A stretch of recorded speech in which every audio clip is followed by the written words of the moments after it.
സുന്നി ഭീകര സംഘടനയായ ഐഎസിനെ സൃഷ്ടിച്ചത് ഇസ്രായേൽ ചാരസംഘടനയായ മൊസാദും അമേരിക്കൻ ഏജൻസിയായ സിഐഎയും ചേർന്നാണെന്ന് വെളിപ്പെടുത്തൽ. നിർണായകമായ പല രഹസ്യങ്ങളും പുറത്തുവിട്ട അമേരിക്കൻ ഭരണകൂടത്തിന്റെ കണ്ണിലെ കരടായി മാറിയ മുൻ യുഎസ് ദേശീയ സുരക്ഷാ ഉദ്യോഗസ്ഥൻ എഡ്വേർഡ് സ്നോഡനാണ് ഞെട്ടിപ്പിക്കുന്ന വിവരം പുറത്തുവിട്ടത്.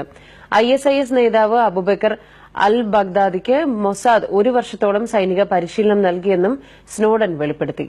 കടന്നൽക്കൂട് എന്ന് വിളിപ്പേരിട്ട രഹസ്യ പദ്ധതി വഴി അമേരിക്കയും ഇസ്രായേലും ഉൾപ്പെട്ട 3 രാജ്യങ്ങളുടെ രഹസ്യാന്വേഷണ ഏജൻസികളാണ് ഐഎസിന് രൂപം നൽകിയതെന്നാണ് എഡ്വേർഡ് സ്നോഡന്റെ വെളിപ്പെടുത്തൽ. ദേശീയ സുരക്ഷാ ഏജൻസിയുടെ രേഖകൾ ഉദ്ധരിച്ചാണ് സ്നോഡൻ വിവരങ്ങൾ പുറത്തുവിട്ടത്. സയനിസ്റ്റ് പ്രത്യയശാസ്ത്രത്തിന്റെ നിലനിൽപ്പിനായി അപരനെ അഥവാ ശത്രുവിനെ സൃഷ്ടിക്കുകയെന്ന തന്ത്രമാണ് ഇതിന് പിന്നിലെന്നും സ്നോഡൻ പറയുന്നു.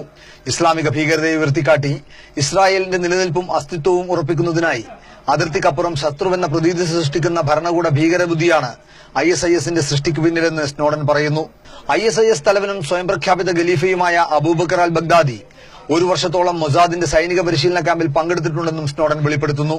അബൂബക്കർ അൽ ബഗ്ദാദിക്ക് സിഐഎയുമായി അടുത്ത ബന്ധമുണ്ടെന്ന് പശ്ചിമേഷ്യൻ രാഷ്ട്രീയകാര്യ വിദഗ്ധൻ മാറ്റുസോ വ്യക്തമാക്കി. 2004-2009 കാലത്തെ ജയിൽവാസത്തിനിടയിലാണ് ബാഗ്ദാദി സിഐഎയുമായി അടുത്ത ബന്ധം പുലർത്തിയതെന്നും മാറ്റുസോ പറയുന്നു. ഭീകരാക്രമണങ്ങൾ പ്രതിരോധിക്കാനെന്ന പേരിൽ താലിബാനും അൽഖയ്ദക്കുമെതിരെ ആളില്ലാ വിമാനാക്രമണം സംഘടിപ്പിക്കുന്ന അമേരിക്ക ഐഎസിന് നേരെ അത്തരം ഇടപെടൽ നടത്താത്തത് ഈ രഹസ്യ ബാന്ധവം കൊണ്ടാണെന്നും മാറ്റുസോ പറഞ്ഞു. എഡ്വേർഡ് സ്നോഡന്റെ വെളിപ്പെടുത്തലുകളെ സാധൂകരിക്കുന്നതാണ് മാറ്റുസോവിന്റെ നിരീക്ഷണങ്ങൾ. 2006 അമേരിക്കൻ ഇറാഖ് അധിനിവേശ കാലത്ത് ആരംഭിച്ച ഒരു ഗ്രൂപ്പാണ് പിന്നീട് ഐഎസ് ആയും ISIL ആയും പടർന്നു പന്തലിച്ചത്. Political desk.